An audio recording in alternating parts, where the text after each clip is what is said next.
बिस्मिल्लाहिर्रहमानिर्रहीम। शू makers association कसूर के अहदेदारान, दीगर मेहमानान ग्रामी, महकमा के अफसरान और अहलकारान और जेल के अंदर बंद असीरान, अस्सलाम वालेकुम।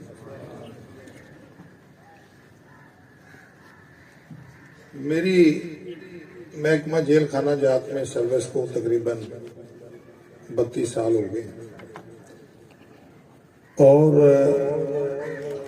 इन 32 सालों में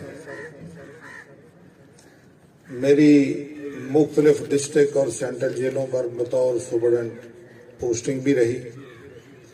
फिर DIG के तौर पे भी मैंने 7-8 साल काम किया।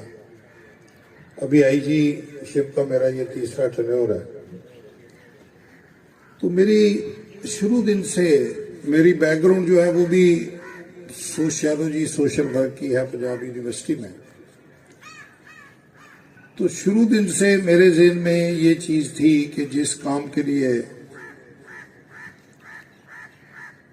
हमें रखा गया है इस महकमे में, ये उहदे दिए गए हैं, ये मौका दिया गया है, ये कंपटीशन के जरिए हम यहाँ पे सिलेक्ट होके आए हैं।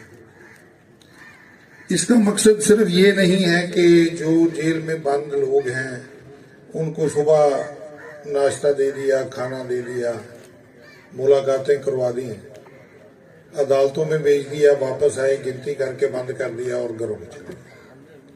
ये काम कोई भी बंदा कर सकता है। मिसाल के तौर पे जो जुडिशल लॉकअप है, अगर फर्ज करें पतोकी में जुडिशल लॉकअप है या कोटद्दू में है, अलीपुर में है, बड़े समुद्री में है, बलवाल में है, तो वहाँ पे ये काम जो जेल की इंतज़ामिया कर रही है, वहाँ पे ये काम एक टर्नकी करता है, उसको टर्नकी कहते हैं। उसके पास चाबी होती है गेट की और उस अंदर बंदे बंद करने होते हैं और ठेकेदार उनको खाना दे देता है और बस कभी कोई बीमार हुआ तो डॉक्टर को बुला लिया। ये काम वो भी कर सकता है और वो हवालदार रैंक का एक बंदा होता है। तो मेरा कहने का मकसद ये है कि ये जो इतना सेटअप बनाया गया है, रूल्स बनाए गए, पूरे 1250 जेल के रूल्स हैं, प्रिजन एक्ट हैं, प्रिजनर्स के एक्ट अलहदा है, बच्चों का एक्ट अलहदा है, कवानीन बनाए गए हैं। उसका जो असल मकसद है और जो मरकज है वो ये है कि जो बंदे यहाँ पे आ जाएं, अब देखें जेल में आ जाना कोई बड़ी बात नहीं है। हम सारे गुनाहगार हैं कि कहीं ना कहीं पे अल्लाह ताला ने हमारी पर्दापोशी की हुई है। कुछ लोग हैं जो आजमाइश में आ जाते हैं और जेल में आ जाते हैं, कोई गलतियाँ किसी न किसी वजह से हो जाती हैं, कोई दुश्मनी के चक्कर में आ जाता है, कोई वैसे परेशानी की वजह से कोई गलती कर बैठता है। तो बुनियादी तौर पर अगर हम देखें तो हम सारे, अल्लाह ताला ने हमें बराबरी पे पैदा किया हुआ है। हर बंदे के 2 आंखें हैं, कान है, नाक है, चेहरा है और एक पूरा स्ट्रक्चर है जिस्म है। डॉक्टर के पास जब हम जाते हैं किसी बीमारी पे तो उसमें कोई बहुत बड़ा अफसर हो, कोई बहुत बड़ा सियासतदान हो या कोई आम बंदा हो, गरीब आदमी हो, उसके इलाज के लिए जो टेस्ट होते हैं वो सारे सेम होते हैं। तो असल मकसद जो है यहाँ पे हमारा, मैं शुरू दिन से ये इस बात पे मेरा बड़ा एक बिलीफ है कि वो ये है कि यहाँ पे जो बंदा आए और जितना अरसा भी वो यहाँ रहे, उसका क़याम थोड़े अरसे का हो, ज़्यादा अरसे का हो या कैद की शक्ल में हो,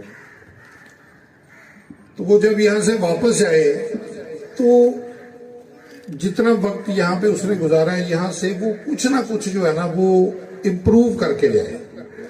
सिर्फ हुनर की हद तक नहीं, तालीम के हवाले से, मजहबी तालीम के हवाले से, बेशक वो उसको कलमे नहीं आते तो 2-3 कलमे ही सीख के चला जाए, नमाज नहीं आती नमाज सीख के चला जाए, ठीक है, वजू करना नहीं आता वजू करना सीख जाए, नमाज पढ़नी सीख जाए। मतलब ये छोटी सी छोटी बातें बता रहे हैं। इसके अलावा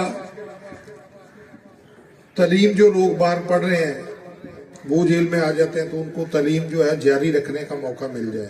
जो बिल्कुल अनपढ़ है उनको इतनी समझ बूझ आ जाए कि छोटा मोटा कोई अपनी جو ہے وہ بہتری کے لیے وہ لکھنا پڑھنا سیکھ جائیں، اور پھر اس سے اگلی منزل ہے کہ وہ کوئی ہنر سیکھ جائیں۔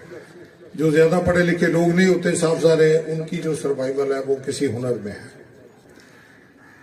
اور یہ بھی میں نے دیکھا ہے باہر کے معاشرے میں کہ ایک بندہ جس کے پاس کوئی ہنر نہیں، اس کو کوئی کام نہیں آتا، وہ محنت مزدوری کرتا ہے، کوئی منڈی میں محنت مزدوری کرتا ہے، اس کی بھی ایک خاص عمر ہے، بندہ نوجوان ہو طاقتور ہو تو وہ پلے داری کر لیتا ہے۔